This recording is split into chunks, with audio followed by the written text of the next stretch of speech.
테레비 보는데 그릇 좀 살살 씻어라, 커피 좀 타와봐라 하면서 엄마를 부려먹었고, 심지어는 지 속옷까지 손빨래를 시켰다고 하는 겁니다. 커피가 자기 마음에 안 들면 밥을 그렇게 처먹고 커피도 제대로 못하냐면서 커피를 싱크대에 부어버린다고 하더라고요. 엄마는 아파트로 이사오고 나서 일과가 바뀌었다고 했습니다. 그 넓은 집을 하루 종일 쓸고 닦고 햇빛도 제대로 못 보고 그렇게 사셨으니 얼마나 답답하셨을까요?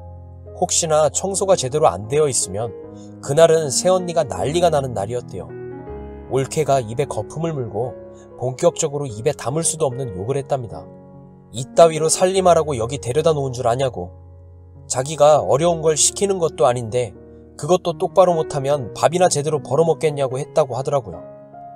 저는 정말 엄마한테 그 얘기들을 들을 때 새언니가 옆에 있었다면 바로 머리채 잡아서 질질 끌고 들어갔을 겁니다. 그런 엄마가 너무 바보 같았어요. 당연히 화가 났지만 그렇게 아무 말도 못하고 당하기만 한 엄마에게 너무 화가 나서 그땐 되려 엄마한테 막 뭐라고 하기까지 했어요. 왜 그런 얘기를 여지껏 말도 안 하고 참아왔냐고. 오빠한테 말을 하던지 나한테 말을 했어야지 하니 지난번에 오빠한테 옳게 얘기를 했더니 자기만 노망난 늙은이가 됐다고 하더라고요. 그게 또 무슨 소리냐고 물어보니 오빠가 엄마한테 그 얘기를 듣고 오빠가 언니한테 얘기를 했다는데 요즘 어머님이 자꾸 없는 얘기를 지어내셔서 하는 통에 미쳐버리겠다고 하소연을 하더라는 겁니다. 전화기도 바로 앞에 둬놓고 자꾸 전화기 어디 갔냐 물어보시고 밥도 드셔놓고 밥 내놓으라고 호통도 치신다고 했고요. 그리고선 오빠 앞에서 눈물을 흘리면서 힘들지만 자기가 참아내겠다며 모든 게 다 자기 정성이 부족해서 그런 거라며 말을 그렇게 하더래요. 엄마는 그때 새언니가 없는 말을 지어내고 말을 손바닥 뒤집듯 바꾸는 걸 보고 속으로 경악을 했다고 하시더라고요. 근데 그 상황이 그걸로 끝난 게 아니었어요. 다음날 오빠가 출근하자 눈을 뒤집어 까고서 자기 남편한테 도대체 무슨 소리를 했냐고 소리까지 지르며 발악을 하더랍니다. 어디서 늙은 주제에 내 뒤통수를 까고 다녀? 할망구가 그렇게 말해도 누가 할망구 말을 믿어줄 것 같아? 오히려 당신이 노망났다고 소리 들어 이 할망구야. 앞으로 입 함부로 놀리면 정신병원 잡아 쳐넣을 거니까 아들 얼굴 보고 살고 싶으면 입 닫고 조용히 살아 했다는 겁니다. 그리고는 혹시나 나한테 얘기를 할까봐 엄마 전화기를 그때부터 새언니가 뺏어가 버렸답니다. 언니가 나갈 때 전화기를 들고 나갔다가 외출해서 돌아오면 자기 보는 앞에서 전화를 항상 걸라고 한 거죠. 두 눈 시뻘겋게 뜨고 있는 언니 앞에서 혹시나 엄마는 말이라도 잘못하면 또 입에 담지 못할 말을 들을까 걱정돼서 난리 치기 전에 자기가 다 참아내고 저하고 통화해도 말도 제대로 못하고 계셨던 겁니다. 엄마가 당했던 일이 너무나도 많아 이 정도까지만 해야겠어요. 저도 그 일을 다시 생각하려고 하니 너무 힘이 듭니다. 그렇게 엄마한테 얘기를 다 듣고 난 다음 저는 오빠한테 바로 전화를 하려고 하다가 일단 엄마한테 며칠만 더 참으라고 말씀드렸어요. 당장 오빠 입장에선 엄마가 노망난 늙은이로 알고 있으니 저나 엄마가 어떤 말을 해도 안 믿을 것 같았거든요. 올케가 평소 엄마한테 어떻게 하는지 오빠한테 보여주기 위해서 엄마 보고 참으라고 한 거고요. 저는 올케가 돌아오기 전에 얼른 다이땡에 가서 어린이 녹음기를 2개 사왔어요. 요새 어린이집 문제도 그렇고 위장 녹음기가 많더라고요. 그래서 거실에 하나, 부엌에 하나 녹음기를 숨겨놨죠. 그리고 엄마에게 오빠가 나가고 나면 올케 몰래 빨간 버튼을 누르고 녹음을 하라고 했습니다. 힘들지만 이렇게 해야 엄마가 고소도 하고 오빠가 어떻게 나올지 모르니 이혼을 하든 따로 나가 살든 선택하는데 엄마한테 유리할 거라고 했습니다. 그러니 엄마 보고 며칠 더 참아달라고 부탁을 했죠.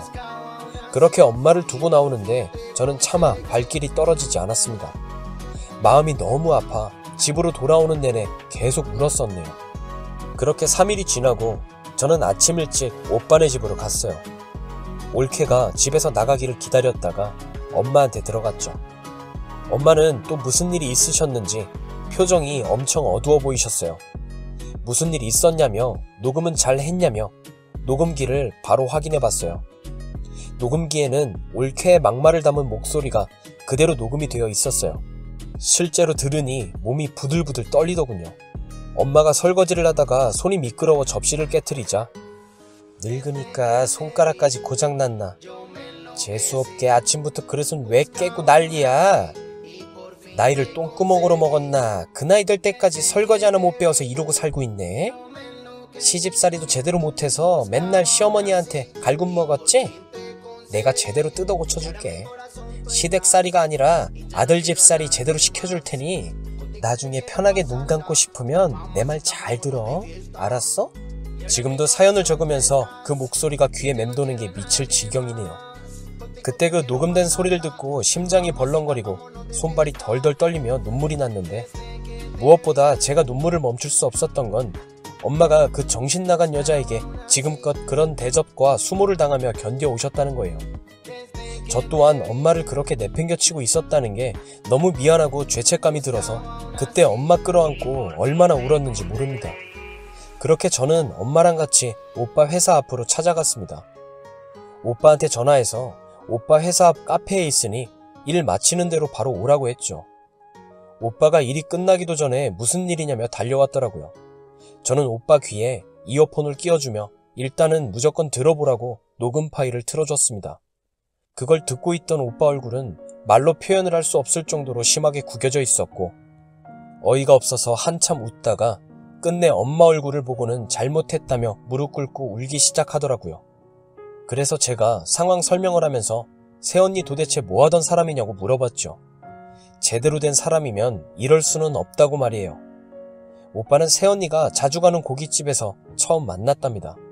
회사 사람들이랑 회식 갈 때마다 그 고깃집을 갔는데 거기서 고기도 구워주고 서빙도 해줘서 얼굴을 익히다가 오빠가 혼자인 걸 알고서 개인적으로 만나보고 싶다고 먼저 들이댔다는 겁니다. 그리고 오빠한테 이런저런 얘기를 더 듣다 보니 새언니는 남편과 사별하고 고생도 많이 했다고 하는 겁니다. 자식 없이 혼자 외롭게 사는 것 같아서 가끔 서로 만나서 외로움을 달래다 보니 서로 의지를 하게 되었대요. 그래서 평생 그러고 살자며 결혼까지 하게 된 거고요. 그래서 제가 오빠한테 그럼 식당에서 일하기 전엔 뭐 했는지 아냐고, 평생 식당에만 있진 않았을 거 아니냐고 물었어요. 오빠는 거기까진 모른다고 대답했고, 저는 정상적인 사고방식으로 이런 짓까지 할 사람은 없다고 생각했던 찰나에 급기야 경찰서를 가서 언니 전과 기록을 확인해보자며 오빠랑 엄마를 데리고 경찰서로 가게 됐어요. 그리고 전과 확인 후에 저희 세 사람은 정말 기절할 뻔했습니다. 사기에 폭력 전과까지 있는 사람이더군요. 콩밥도 2번이나 먹어본 여자였습니다. 오빠는 그것도 모르고 순진하게 속아 결혼을 했던 거였죠. 놀란 가슴을 부여잡고 저는 오빠에게 물었습니다. 엄마 시골에 땅 판 돈 다 어디 갔냐고.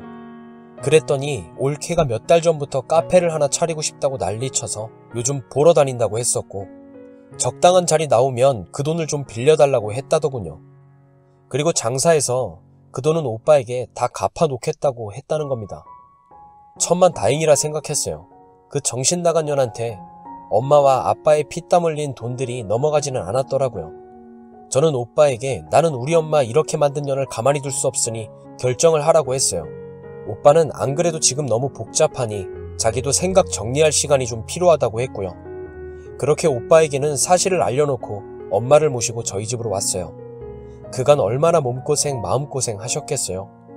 속상한 마음에 그날은 보일러도 더 빵빵하게 틀고 이불도 2겹으로 덮어드리고 어릴 때처럼 엄마를 꼭 껴안고 울면서 밤새 엄마와 어릴 때 얘기하면서 잠들었습니다.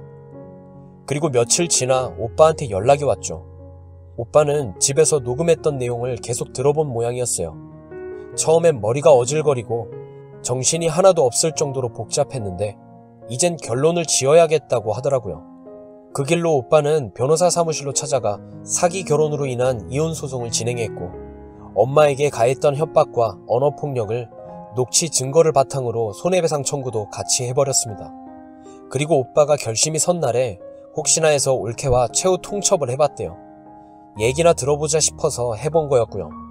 올케는 처음에 끝까지 발뺌을 하더래요. 그런데 전과 기록과 녹음 기록을 내놓으니 본색을 드러내고 미친 사람처럼 시댁 가족이 자기를 죽이려고 한다고 소리 지르고 난리를 쳤다고 하더라고요. 네 애미 어디 있냐고, 늙은 년 가만히 안 두겠다고 하면서요. 오빠한테도 눈을 뒤집고 죽일 듯이 덤볐다고 하더라고요. 그날 일을 떤 바람에 오빠 광대뼈 쪽도 손톱으로 긁히고 목덜미에도 상처가 났어요. 그 모습에 오빠는 오만 가지 정이 다 떨어졌다고, 결심이 섰다고 얘기를 해주었대요. 그리고 지금은 집을 내놓고 작은 평수 아파트로 다시 옮겼고요. 이사하는 날 저도 오빠를 도와주러 오빠 집으로 갔어요. 그리고 예상했던 대로 오빠가 모든 짐을 들고 나가니 올케는 이삿짐 못 옮기게 방해하고 이사 트럭 앞에 들어누워서 못 지나간다고 별 진상짓을 다 하더라고요. 올케는 아파트 보안업체 사람들한테 질질 끌려서 나오고 이삿짐 트럭은 출발했어요. 저는 집으로 들어가 가져온 마대자루 몇 장에 올케가 쓰던 물건이며 옷들을 전부 다 쓸어놓고서 복도에다 죄다 던져버렸습니다. 그리고 네가 쓰던 쓰레기 다 가지고 사라지라고 했죠. 그랬더니 저한테도 욕을 하고 동네 떠나가라 소리를 지르면서 덤비려고 하더라고요.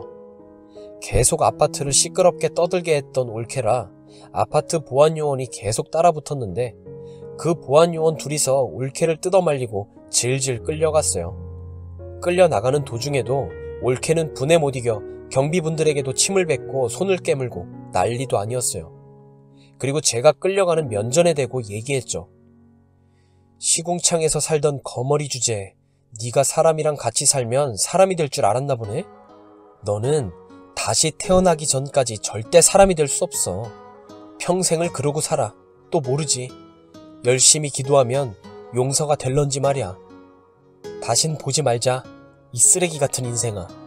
2년이라는 시간이 결코 짧지 않았지만 그래도 저희 엄마 이렇게 구해낼 수 있어서 얼마나 다행인지 모릅니다. 제가 눈치를 못 채고 있었다면 저희 엄마가 어떻게 됐을지 생각만 해도 너무 끔찍합니다. 오빠는 새로 얻은 작은 아파트에서 엄마를 모시고 살아가고 있고 저희 가족은 지금 소송 결과를 기다리고 있습니다.